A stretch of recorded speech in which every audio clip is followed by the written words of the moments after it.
আসসালামু আলাইকুম, welcome to BD life diary. আমি রুবিনা আছি আপনাদের সাথে। আপনি যদি আমার এই ছোট্ট চ্যানেলটিতে প্রথম হয়ে থাকেন তাহলে অবশ্যই ভিডিওটি ভালো লাগলে একটা লাইক দিয়ে দিবেন প্লিজ।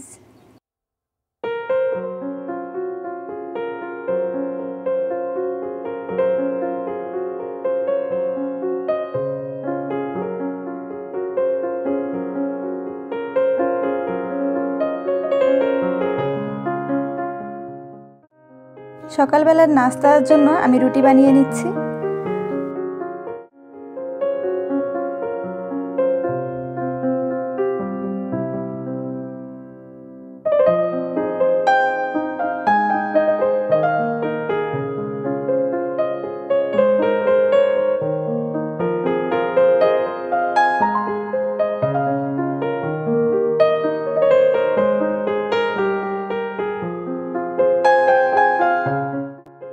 সকালবেলা নাস্তার জন্য রুটি বানিয়ে নিচ্ছি আর আমার নিজের জন্য একটু চা করে নিচ্ছি।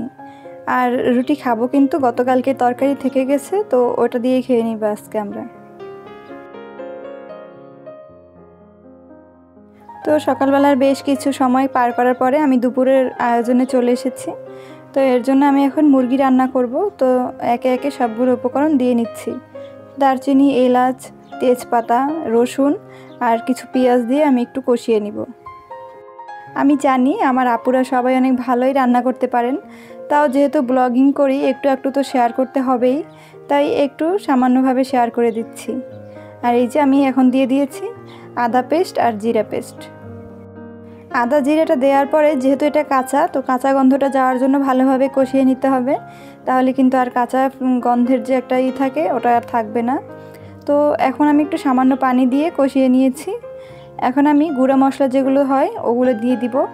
তো এখন আমি লবণ দিয়ে দিচ্ছি, হলুদ গুঁড়ো দিব আর স্বাদ মতো মরিচের গুঁড়ো দিয়ে দিব।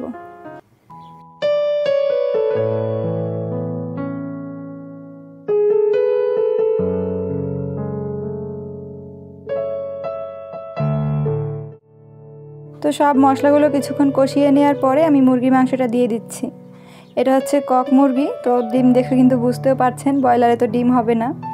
তো ডিমটা আমাদের ভাইয়া আছে, তো ভাইয়া খাবে, আমরা দুজনের কেউই খাই না।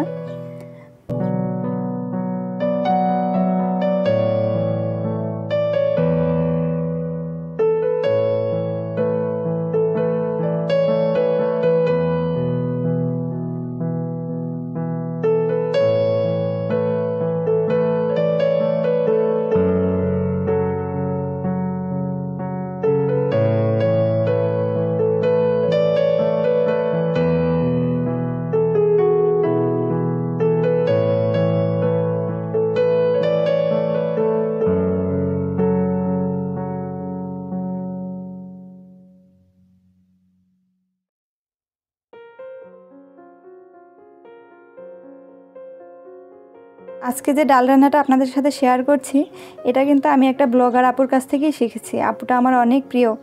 তো তার দেখা রান্না থেকে আমি একবার রান্না করার পরে রান্নাটা আমার অনেক পছন্দ হয়ে গেছে, আর শুধু আমার না, আমাদের ফ্যামিলির সবার। তো আমি বেশিরভাগই এভাবেই রান্না করি, তো আর এটা খেতেও সবাই অনেক পছন্দ করে। তো আমি পেঁয়াজ রসুন সামান্য দিয়ে দেওয়ার পরে এখানে আমি পেঁপে কুচি দিয়েছি আর হচ্ছে কাঁচামরিচ। তো আর এই সামান্য কিছু হলুদ দিয়ে দিব, একদম অল্প পরিমাণে। তারপর সেদ্ধ করব, একদম সেদ্ধ হওয়া পর্যন্ত অপেক্ষা করে নিব। আর এখন এই যে সেদ্ধ হয়ে গিয়েছে, কিছুটা ধনিয়া পাতা দিয়ে নিচ্ছি। এটা অপশনাল, না দিলেও সমস্যা নেই, তবে দিলে তো একটু ঘ্রাণটা অনেক ভালো আসে।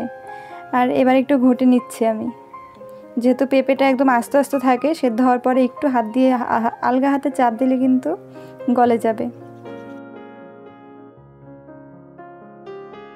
সব কিছু ভালোভাবে একটু ঘেটে দেওয়ার পরে আমি ডালটাকে কিন্তু এখন তেলে দিয়ে দিব।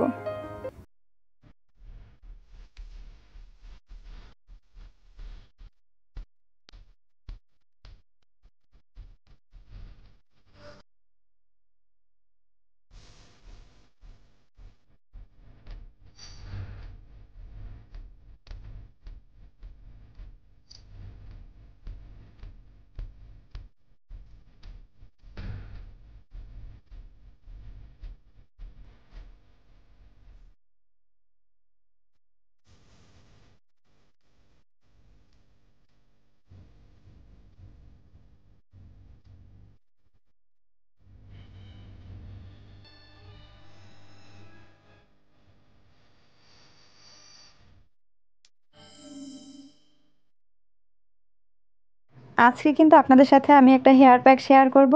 তো এই যে দেখছেন আমলকি পাউডার আর মেথি গুঁড়া, তো এগুলো দিয়েই আমি একটা হেয়ার প্যাক করে নিচ্ছি। তো আমি প্রথমেই মেথি পাউডার দিয়ে দিচ্ছি 1 চামচের মতো। চুল অনুযায়ী 1 চামচের বেশি দিতে পারেন, কমও দিতে পারেন। তারপরে আমি দিয়ে দিব আমলকির গুঁড়া। আমলকিটা কিন্তু আমি একদম বাসায় নিজে শুকিয়ে নিয়ে তারপরে ব্লেন্ড করে গুঁড়ো করে নিয়েছি। তো আমি এটাও 1 চামচ পরিমাণে দিয়ে দিচ্ছি। যেহেতু আমলকিটা সারা 12 মাস পাওয়া যায় না, তাই কিন্তু একটু পাউডার করে রাখলে সবসময় ব্যবহার করা যায়।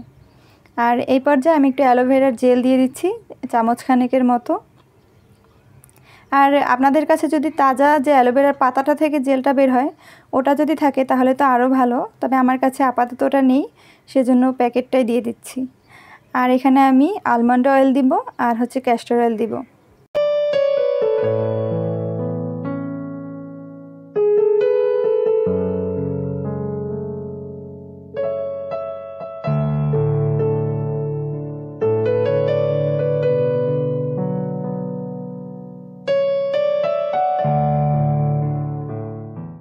তো সব কিছু মিশিয়ে আমি 5 থেকে 10 মিনিটের জন্য রেস্টে রেখে দিব, তারপরে মাথায় অ্যাপ্লাই করে নিব।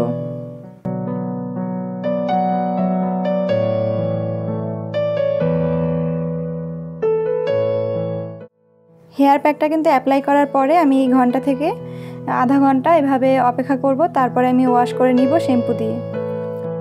আজকের মতো এখানেই বিদায় নিচ্ছি। সবাই ভালো থাকবেন, আমাদের জন্য দোয়া করবেন। আল্লাহ হাফিজ, আসসালামু আলাইকুম।